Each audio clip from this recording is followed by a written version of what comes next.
The fairy tale wasn't cracking at the edges, it was shattering in real time, and the cameras caught every second of it. This isn't about whispers in palace corridors or anonymous insiders leaning into tabloids. This is about moments frozen on film, expressions that flickered too fast to rehearse, and smiles that collapsed the second applause faded. Meghan Markle perfected the art of the poised grin, the calibrated head tilt, the hand-on-heart sincerity, but 25 times that carefully polished mask slipped, and what spilled out was raw, impatient, and sometimes downright chilling. At the Sundance Film Festival, she was surrounded by children eager for photos, the perfect soft-focus backdrop for a glowing public image, and her smile was locked in place until one little girl innocently lifted her leg. In a blink, the grin vanished. Her lips tightened, her brows dipped, and the energy shifted from warm to "who ruined my shot?" The child didn't change, the camera didn't lie. Then there was that royal engagement with the queen, the crowd roaring with admiration, but not for her. When the monarch's gaze was present, Meghan beamed. When it turned away, so did the smile. It fell like a curtain after closing night, replaced by a stern expression that screamed disappointment. She wasn't the center, and for a split second, it showed. When Oprah Winfrey walked into a speech she was delivering, instead of adjusting smoothly, she visibly unraveled. The rhythm broke. Her eyes darted. She gestured toward staff as if to signal removal, but the show went on and her composure thinned. Words stumbled. The glow dimmed. In another interview, when Sarah Rafferty dared to speak and share the spotlight, Meghan's head snapped toward her, expression stiff,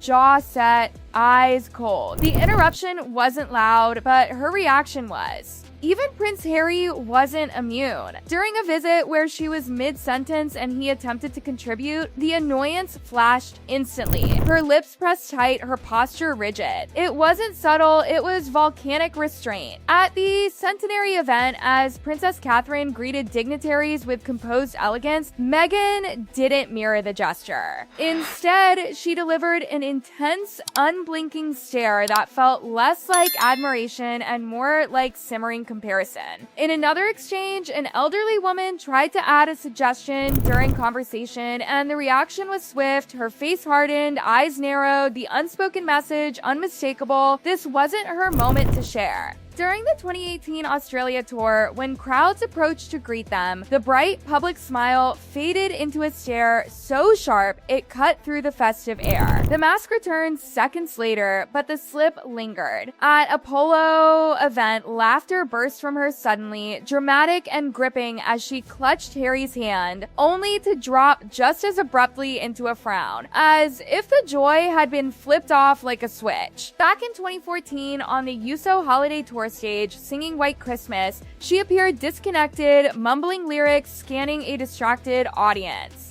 The discomfort was palpable. She wanted off that stage. In a 2016 interview, irritation seemed to pre-exist the questions, her responses clipped, her mood shifting before a word was even thrown her way. And when Rick Hoffman spoke during a public moment, her glare, shot when he wasn't looking, was icy enough to freeze a room. In her 2013 Shape magazine interview, a simple question about her energy boost seemed to rattle her, her smile thinned, eyes flashing irritation she couldn't fully conceal. At another event, already visibly upset, she turned toward the camera with a face that hadn't yet reset, exposing raw frustration before the practiced glow snapped back into place. During the engagement video, while Harry spoke, her eyes tracked him not with affection but with calculation, as if waiting for the precise moment to interject. When he continued, her smile faltered, and the look she gave him carried a silent, "I wasn't finished." When scientific discussion entered a conversation, her interest evaporated. The flicker of disengagement crossed her face before she swiftly redirected attention back to her own project, reclaiming narrative control. When Harry stepped into the spotlight first at events, this shift was almost mechanical, smile gone, lips tightened, eyes dimmed. During the Los Angeles fire incident, as people mourned losses, someone embraced Harry warmly, and Meghan watched, posture stiffening, composure thinning, feeling as though the unscripted intimacy disrupted the scene she envisioned. And then came that unforgettable interview question. So, how much did you, Prince Harry, know about Meghan? Had you seen her on TV? Harry admitted he hadn't known her at all. The air shifted. Her expression froze for a fraction too long. That reaction, tight, blinking, recalculating, spoke louder than any rebuttal could. At her wedding, during a moment with the Archbishop, the look she delivered was intense, unbroken, almost eerie until she realized cameras were capturing it, and she snapped eye contact, reshaping her face into something softer. When an interviewer once forgot her name and confused her show, she didn't laugh it off. She shot a glare that stunned the room, a reaction far heavier than the mistake warranted. At the Fortune Most Powerful Women Summit, whispers swirled that she paid to be on the speaker list. When editor Ellen McGritt implied she wasn't the most powerful person present, her demeanor shifted instantly. Pout forming, posture stiff, displeasure radiating under the spotlight. Moment of reckoning echoed through the room, and her expression told its own story. At another event, as Harry basked in attention, speaking animatedly, she stood by, visibly simmering, delivering a stare so fierce it could have scorched velvet curtains. Outside Windsor Castle during the walkabout, when an aide attempted to assist by taking flowers from her hands, she turned sharply, flicked a pointed gesture, then pivoted back toward cameras, irritation flashing before composure returned. It didn't look like grief, it looked like interruption. And when an older woman spoke out of turn during a sequence, her glare hardened instantly, cold and unmistakable, as if control had been momentarily seized from her grasp. How much did you, Prince Harry, know about Meghan? Had you seen her on TV? No, I'd never even heard about her until this friend said Meghan Markle. I was like, okay, give me a bit of background. What's going on here? So no, I'd never watched Suits. I'd never heard of Meghan before, and I was 25 moments, 25 flashes, each one brief, each one captured. The smile may return, the posture may reset, but the camera is patient and it always remembers. The way the smile blooms only when the lens is centered and collapses the second control shifts. Watch closely and you'll see it again during public appearances where timing is everything and hierarchy matters. When another speaker commands attention a second longer than expected, her body language stiffens like a switch flipped under the skin. Shoulders square, lips compress, eyes narrow just enough to register. Then, like a curtain snapping open, the charm floods back in as if nothing happened. That split-second recalibration is what makes it so gripping. It's not about one bad day. It's about the rhythm of control slipping and being reclaimed. Think about the walkabouts where she moves down the line greeting supporters. When someone lingers too long or directs praise primarily at Harry, there's that flash, barely there but unmistakable, where warmth turns transactional. The handshake becomes firmer, the nod sharper, the exit quicker, and when the spotlight realigns, so does the glow. Then there are those group dynamics moments that feel less like partnership and more like silent tug of war. When Harry laughs freely with someone else, her eyes track the exchange with laser precision. When he speaks passionately and the crowd leans in, she sometimes interjects not with words, but with proximity. Hand gripping his arm, fingers lacing tightly, stepping half a pace forward. It's subtle choreography, but it's there. The body moves to reclaim the frame. And the camera, relentless and unblinking, records every microsecond of it.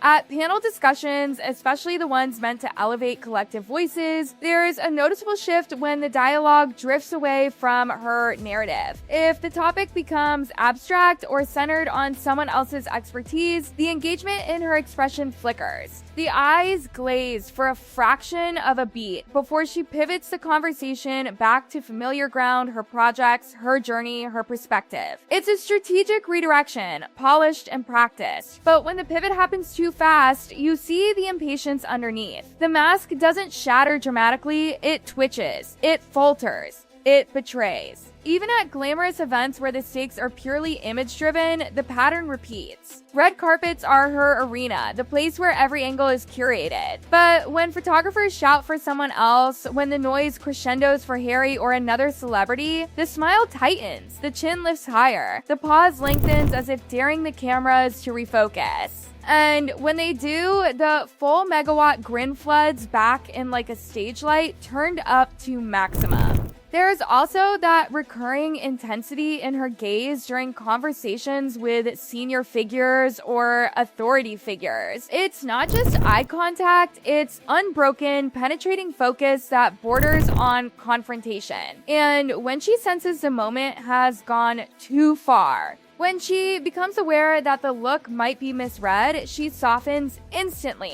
tilting her head, blinking slower, reshaping her features into approachability. It's a dance between dominance and diplomacy, and sometimes the transition is just a beat too slow to hide. Consider those charity settings, solemn and serious, where emotion is supposed to flow outward toward the people affected. When empathy is organic, it lingers in the eyes even when no one is looking. But in several instances, once the camera angle changes or attention drifts elsewhere, the expression drains rapidly. The warmth doesn't fade gradually, it switches off. That abruptness is what fuels the speculation, because genuine emotion rarely evaporates in a millisecond. Then there are moments of laughter that feel oversized, almost theatrical, followed by an equally dramatic shutdown. The laughter rings out, head thrown back, hand clutched to chest, and then silence, face blank, eyes scanning. It's as if she's checking whether the reaction landed the way she intended.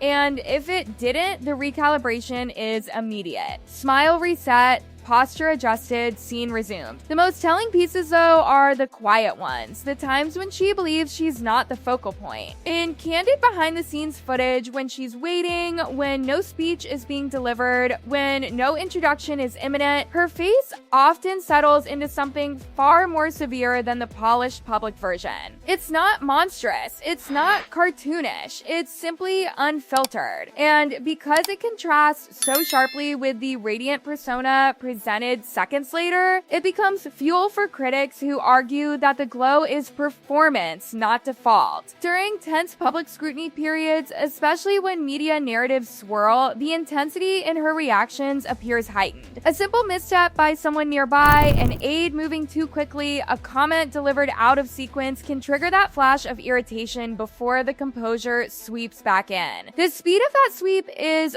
almost impressive. It's like watching someone flip through emotional channels until they land on the one that best suits the audience. And perhaps that's the real intrigue here, not that she reacts, because everyone reacts, but that the transitions are so sharp, they feel mechanical. Even in moments meant to symbolize unity, like standing side by side during announcements, there have been instances where her expression shifts when applause patterns change. If cheers swell louder for Harry, the corners of her mouth dip almost imperceptibly before she corrects it. If attention lingers too long elsewhere, her body subtly reorients toward the crowd, reclaiming space. It's territorial in a way that fascinates viewers because it's happening under layers of etiquette and ceremony. And yet, despite all the analysis, the freeze frames, the viral compilations, there's a counter-argument hovering over every clip. Perhaps these are human reactions magnified by slow motion and bias. Perhaps